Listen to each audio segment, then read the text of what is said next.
Hello and welcome to Let's Talk Blood Cancer, the Patients podcast. I'm Hughie Higginson and I might look a bit different to your host usually.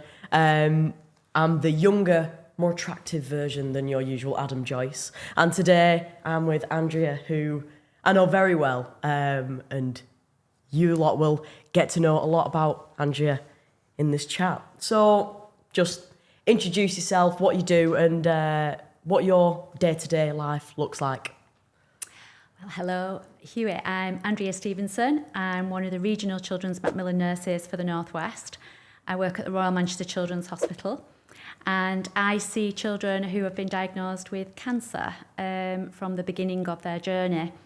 My role is as a key worker, so I liaise with lots of different people within the multidisciplinary team. And my job is perhaps to give courage, confidence and some kind of control to families who are going through a really bad time. And so it's like working in an emotional war zone for families living in an emotional war zone. And so I'm there to try and bring a little bit of order to that and to try and compartmentalise it so that you can deal with it. And so there's a lot of liaison, a lot of talking. Sometimes I'm like a communication private detective to figure out what people are talking about and where they mean and what they need, and can direct them to where they need to be. So it's very different. Every day is very different in my working world. We met 6 years ago, and we've grown to know each other very well. I don't know, when did you start working for Macmillan with children? So you have to be a sister on a ward for a few years before you can become a specialist nurse. So I started my general training in '86 and did my adult training, staffed on a paediatric ward in Oldham, and then went on to do my children's training in London at Great Ormond Street. And as part of your training, I did paediatric oncology, and I loved it. I loved the fact that you got everything in it. You get medicine, surgical, counselling, you get everything in there, and I really enjoyed it. So I pursued it, and I commuted to Bristol to do my paediatric oncology course, did a course in counselling, and then I did some work in Bristol, the Borough unit, and then I moved to Newcastle, and I worked in Newcastle. And then I came back to Manchester because I was getting married. And I've worked in Manchester. So I've been a Macmillan nurse for 34 years. Right, wow. And in that time, I've done lots of different projects. Bereavement projects with bereaved children through the university. I've also done worked in Belarus with the children of Chernobyl. So, yeah, different. Yeah, well, I mean, you've worked everywhere. You've done everything. And why would you choose oncology? Because what you've done is amazing, and you've made such an impact to so many people's lives. But it must be so hard working with really poorly children from like day to day. Why did you choose to do it? I think you develop into a role like this rather than choose it. So from being a staff nurse, I really enjoyed being a key worker or a family care worker on the ward when I was working at Great Ormond Street. And then you develop those skills and you develop them to a place where you want to take that further. And being a sister on the ward and being in charge and helping people, I could see that there was more I wanted to do. Mm-hmm. And doing a specialist nurse role was how you can do that, because there's so many facets to it, from education to counselling to being a key worker. We kind of do a bit of everything. And do you enjoy, this sounds like a silly question, but do you enjoy your job? Yes, I do. Yes, I do. Really enjoy it. I'm very, very fortunate in that I work with a really nice group of people who are all mutually respectful. There's nobody above anybody else. Everybody works together. And we're like a jigsaw puzzle that pulls it together for families. And I think that shows in the team that I work in. So I feel very privileged, very privileged. What's the favourite part of your job? Working with the children, being with the children on their level, being able to talk to them, being able to help them to understand what's happening, and making it the best experience that it can possibly be for them, without that being frightening. Yeah. And I mean, we go way back. You were the first person I saw when I got told I had cancer, and you were the last person because you read the poem out live on BBC Breakfast when I rang the bell. So we have literally been right from the beginning, right to the very end. What was your first impression of us as a family? Because you work with me, but you also, my mum, my dad, my brother and sister. You've spoken to all of them. You've helped them all. So what did you first think of us? I think you were like all the families that come through the door. There was great fear. Life's just turned a massive corner. Or you've just been told that your child's got leukemia, and you're unsure of what the road is ahead. I think that you all look very frightened, and you can be the most intelligent person in the world, but when you're put in that situation, your vulnerability is just there, and you can hardly think two words together. And so part of my job is to do a bit of layered learning and to say you're in the right place at the right time, you're getting the right treatment. These are all positives. And then to start learning about cells and about how things work and how we're expecting them to work, what our expectations is, drawing diagrams so that it brings it together. And I think that that's really important. But yeah, I think you were all very frightened and anxious, but that's every family that comes through the door. So you're very typical of everybody. And then you come round within about a fortnight of that, and we start to see the real people underneath that, because you've settled into the ward, you've had to learn to sleep on the ward and learn to get on with everything and go to theatre and have a magic sleep and things.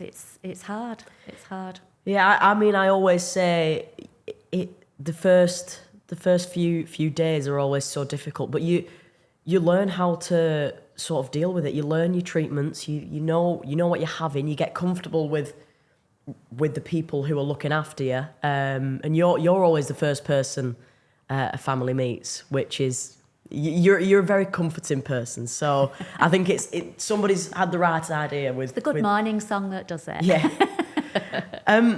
You meet hundreds of families going through similar things. When you see children that have progressed and that have got through the treatment, like me, we've seen each other multiple times since I finished my treatment. What's it like for you seeing kids that have thrived? It's a job well done.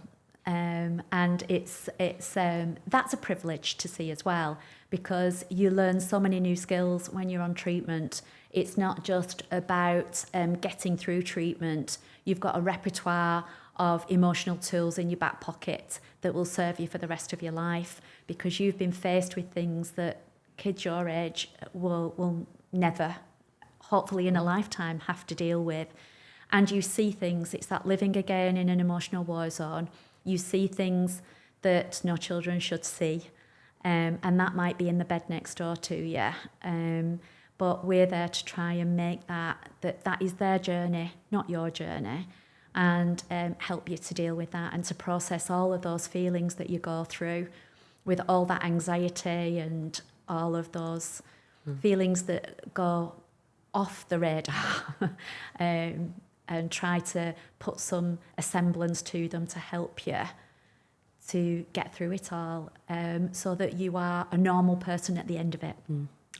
You always bring like joy to everything. Even when I was first having treatment, when I was like really in the the dark depths of my treatment. You were the butterfly kisses, because it was COVID. Everybody was wearing masks, so the patients couldn't see the nurses smiling. We never saw the smile of the nurses, and you taught me. Explain it. Explain what a butterfly kiss is.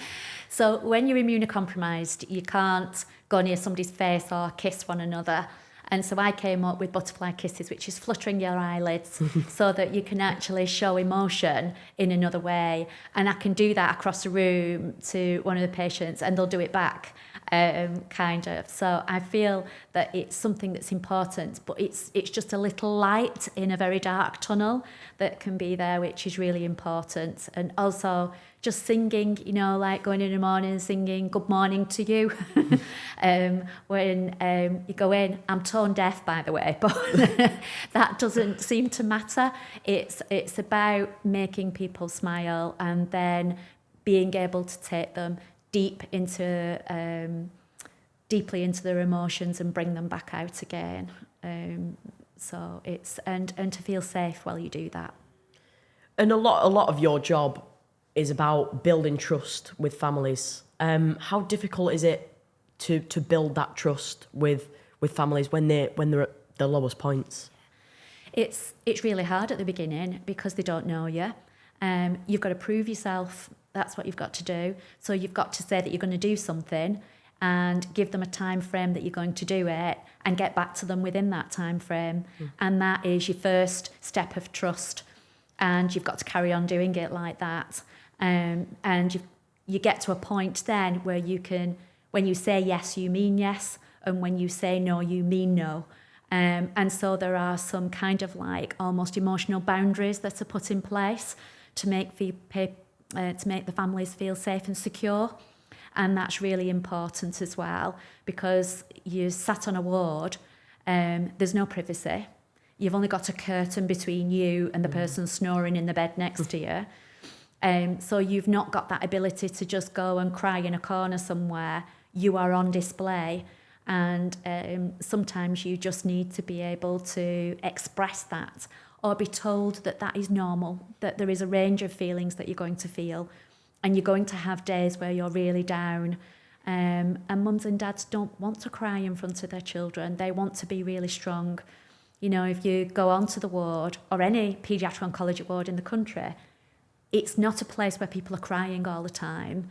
It's a place of laughter and of smiles, because that's how it needs to be for the children. But there's no doubt that there is a range of feelings that go on underneath that that need to be addressed.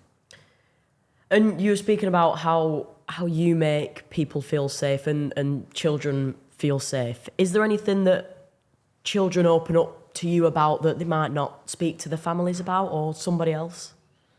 Yeah, sometimes they'll say, I'm worried about my mummy or I'm worried about my daddy. And then we can open that up into a conversation. And we might do that through play.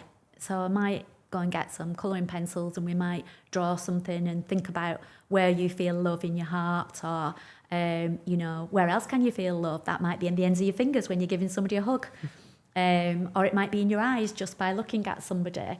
And so it's important that we're able to use lots of different techniques. And there's not only me can do that, there's also a wealth of people behind me who help with that.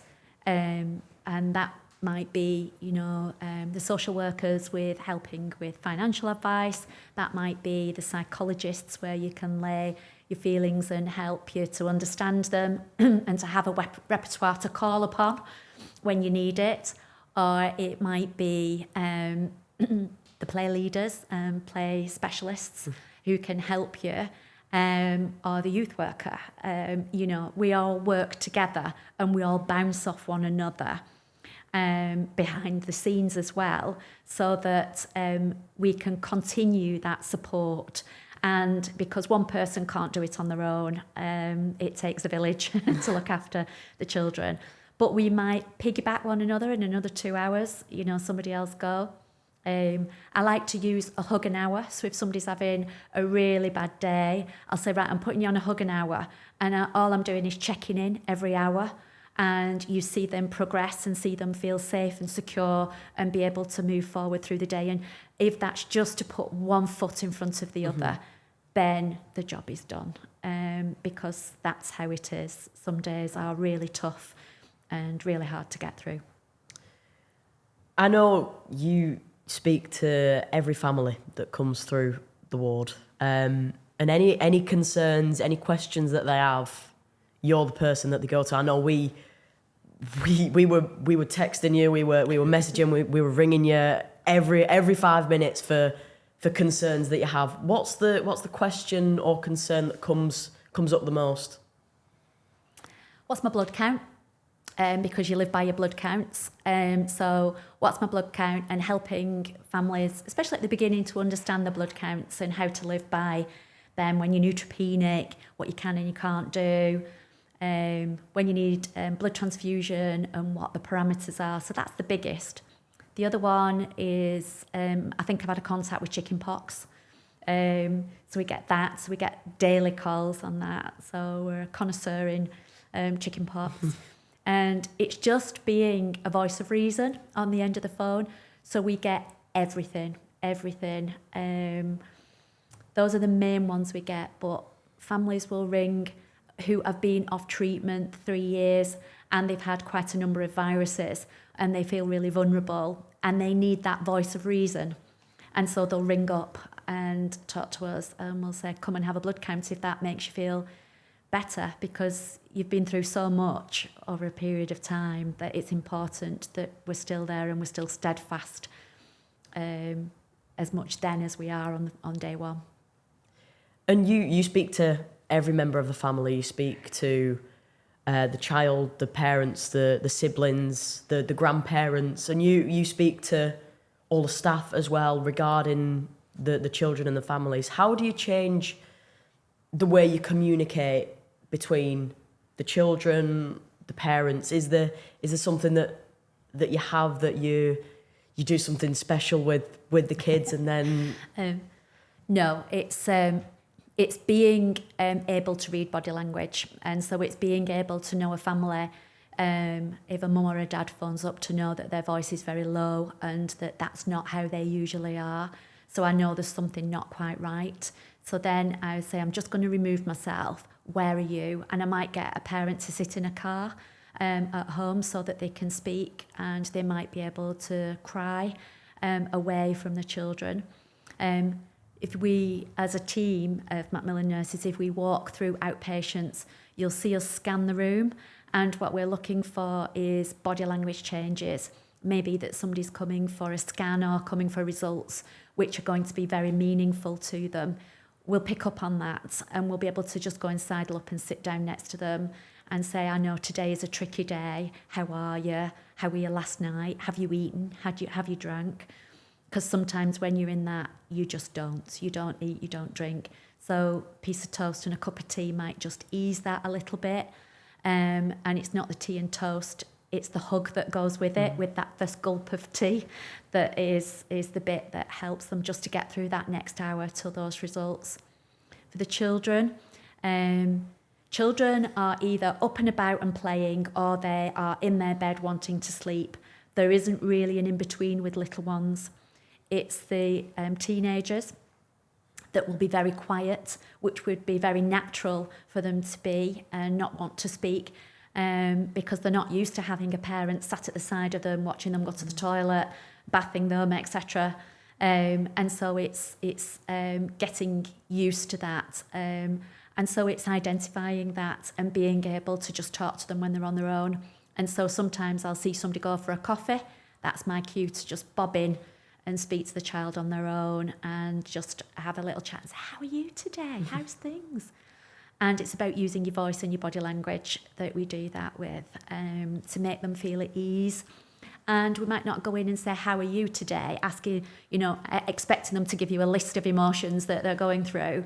It would be to talk to them about things that they like. So we become quite good in different football teams or K-pop demon hunters.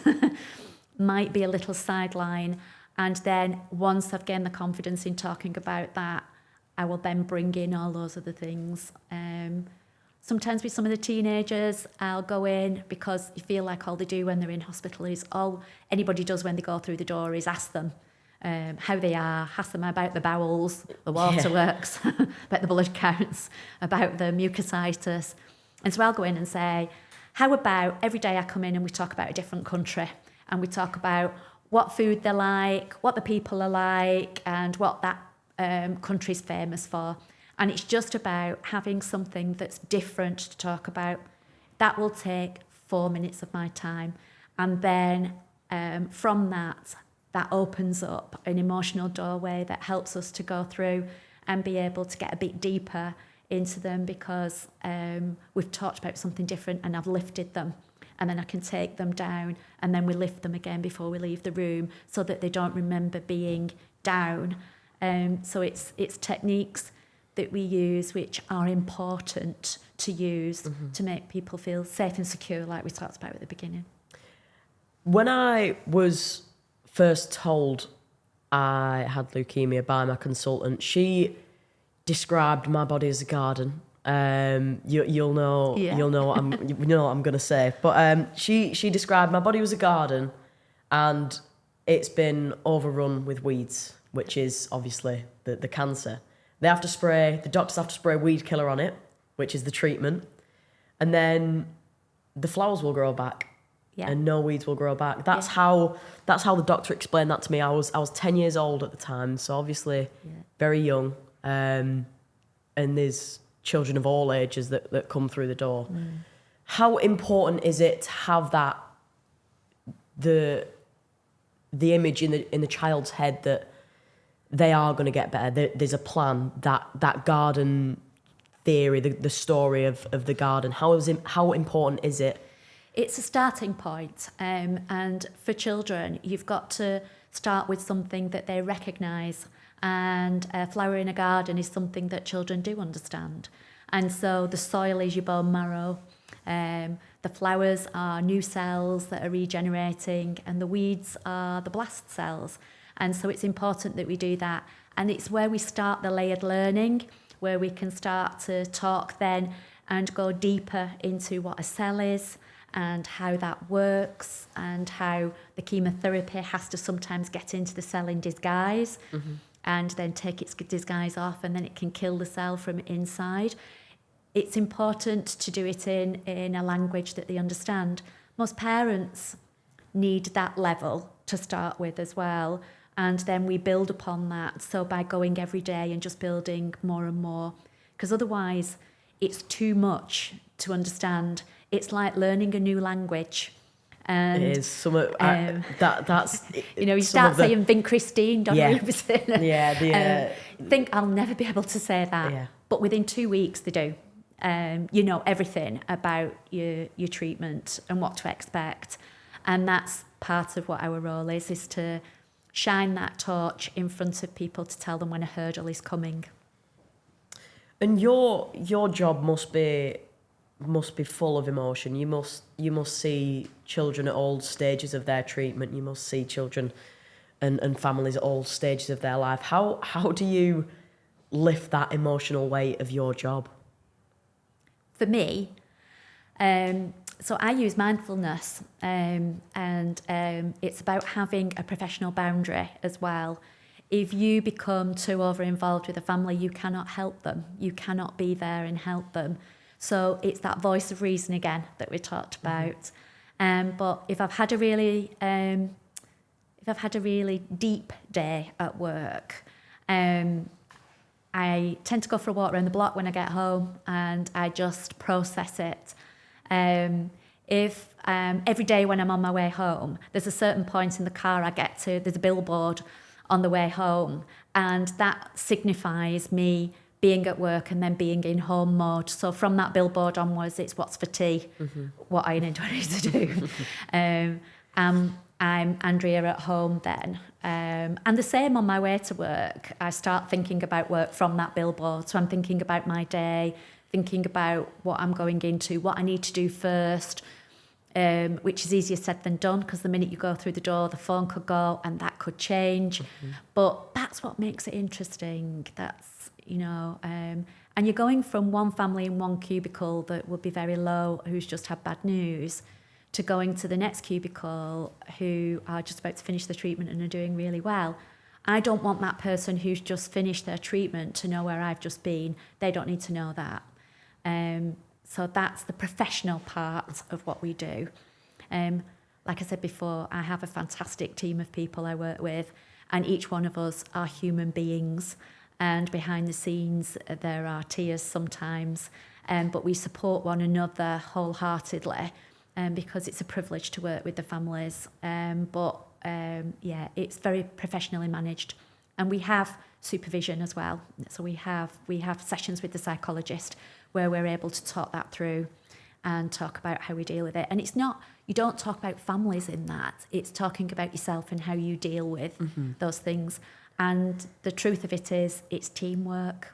It's teamwork. And if there was a family watching this who've just entered the stage of having a child with cancer or an adult with cancer for that matter, how would you give advice to somebody who's just entered that phase of their life? How would you tell them to switch off as a parent of a child? So first of all, you say, I'm very sorry you're here, but I want to welcome you to the Ward family, because we're going to look after you. And go back to that, you're in the right place at the right time, getting the right treatment. This is going to be a hard journey. It's going to be one of the hardest you've ever done, but we are here to guide you through it and to help you to understand everything that's happening to you. And so my role is to be your shining light, to kind of tell you what's coming next, what treatment's coming next. And you need that to be able to sort out where your dog's going, cancelling your holidays, getting everybody at school to look after your other children, who's going to make tea, to do all of those things. Those are all the practical things that need to be talked about as well. Who's going to mow your lawn, because everybody has standards that they live to. And if you're in hospital for a month, then all of those things go. So we start with the treatment and going through the treatment. And then within a couple of days, we're talking about, I want you to have a look at your mortgage and see whether you've got critical illness cover, because that could have a monetary value to you and it could be really helpful. And so, because once they've got the diagnosis and know that there's a treatment to be had, then their mind switches to, how we're going to manage this. What about my job? What about my future? What about my mortgage? That's what normal parents would do. And so we're there to give them a little bit of advice. And that's before they've even met the Young Lives versus Cancer social workers. And it's important that they have that information, because it's about survival tactics through those first few days, not only from an emotional being, but from a financial. And you're away from home. You might never have been into the centre of Manchester before, and suddenly you're in a place where you don't even know where the shop is to be able to go and get a drink of water.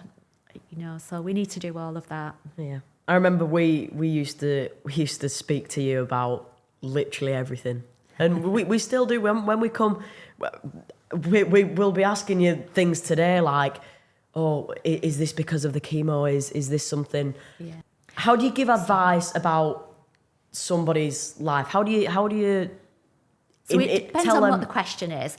So if a family come to me and say, look, we're coming towards the end of treatment, we're really looking forward to perhaps having a family holiday, then I'd step in and say, well, I've got a list of insurance companies I could give you, which might be helpful. You need to work your way through them and find what's the best deal. You do need insurance, and it will be higher when you've still got your line in, etc. It might be, I don't know when to go back to work. And so we'll talk to them about that. It's like going back to school. And parents will say, they're getting on my nerves now, and I think they need something else to do. And that will be, well, perhaps they're ready to go back to school. So we'll be able then to liaise with school and get the children back to school. Or if parents are going back to work, we'll say, just pop in and have a coffee at work. Don't just go back. Just pop in and get that over with everybody saying, how are you? It must have been terrible for you. What's it been like being in the hospital? And that question, what's it like being in the hospital, comes up an awful lot. And the answer that most families give is it's quite boring. There's a lot sitting around. So those are the questions that come up quite a lot and are important. So anything really, anything. I look after, sometimes a parent will come, they'll be newly diagnosed and say, I look after my parents. And so we'll get in touch with Age Concern and set up befriending services. And it's so multifaceted what we do that there's we can help with some things. And if we don't know, then I might know somebody I can ask who can give us an answer. And do you yourself learn from the families that you speak to? Do you learn things about your own life when you're speaking to families? Yes, you do. You reflect and think how lucky you are to have what you've got. Not every family has got nice neighbours. Not every family has got family to call upon. Some people are here and perhaps their first language is not English, which is just really difficult for them.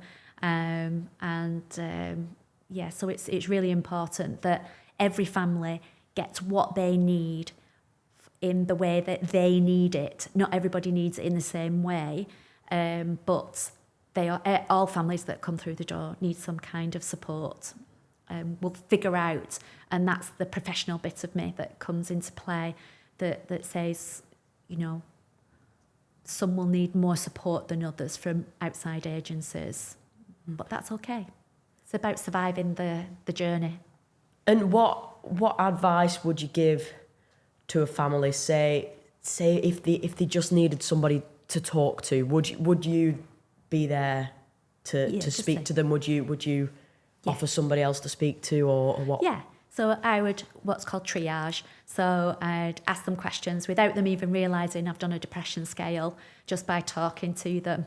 And if I feel that it's beyond what I can do, then a referral would be made to psychology or to the Young Lives versus Cancer social workers, who also give emotional support.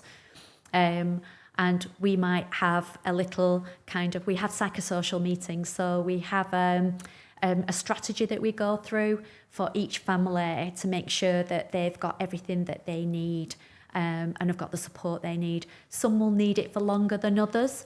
Some will come in and out of that. It's their journey, and whatever their journey is, we are there to try and guide them through and help. If there was a family watching this who are at the very start of their journey, what advice would you say to them? What would you tell them about to just speak to somebody, speak to the camera, just give some advice to a family if they're watching this? If you're a child with cancer watching this, what advice would you give them? I would say, if you've got your diagnosis, you're in the right place at the right time, getting the right treatment, and take it initially an hour by hour. Don't expect too much of yourself. We're there to do it and help you. And from there, before you know it, you'll be taking it day by day and then week by week. And it's about layered learning. It's not trying to, speak the language within the first hour. It takes time to do that. And we're there to try and guide you and help you through that. And we write everything down. We give you a bag of information. It's not necessary for you to read every word in every book, because they're there as a reference. But there is a wealth of knowledge around you, from the nurses that are just coming to the drip at the side of you, to the people who are serving the food, to the social workers. Everybody is there to be supportive and helpful, and just use them, just talk.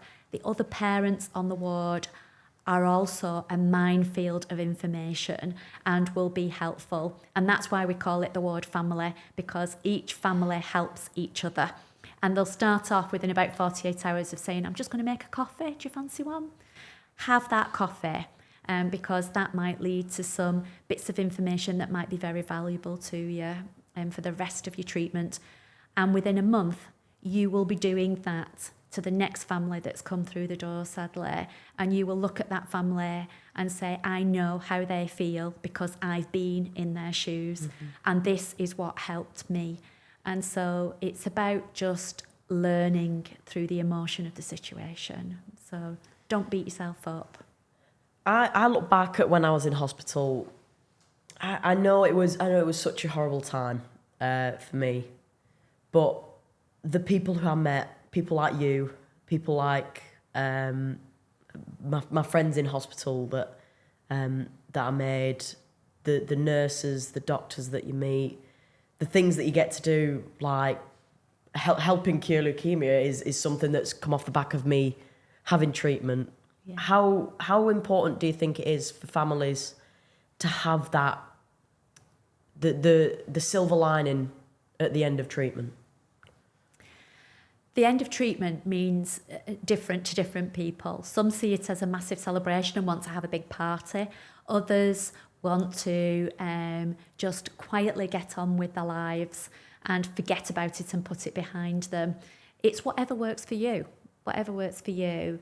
It's not necessary to give back, but a lot of families feel they have to. Well, they feel they should do. And so they'll run a marathon or they'll do something that they've never done before. And it's a way of feeling like they can express that emotion of what they've been through, and that's important to them. But it's not just to them, because, like I say, from a month in of treatment, each family helps another family. And they all do it in a different way, and that might just be making tea and toast for somebody in the middle of the night. That might be running a marathon. That might be just putting your hand on somebody's shoulder and not even saying a word, and saying, which says, I understand, I care, I know what you're going through, don't worry. There is a lot of worry attached to being on the ward, and it's learning to deal with that, and it takes everybody being together to do that. It does. So everybody does it different.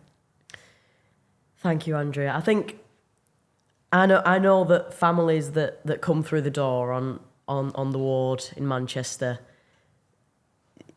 as the first person that they meet, you're the best person that a family could meet going into a ward, and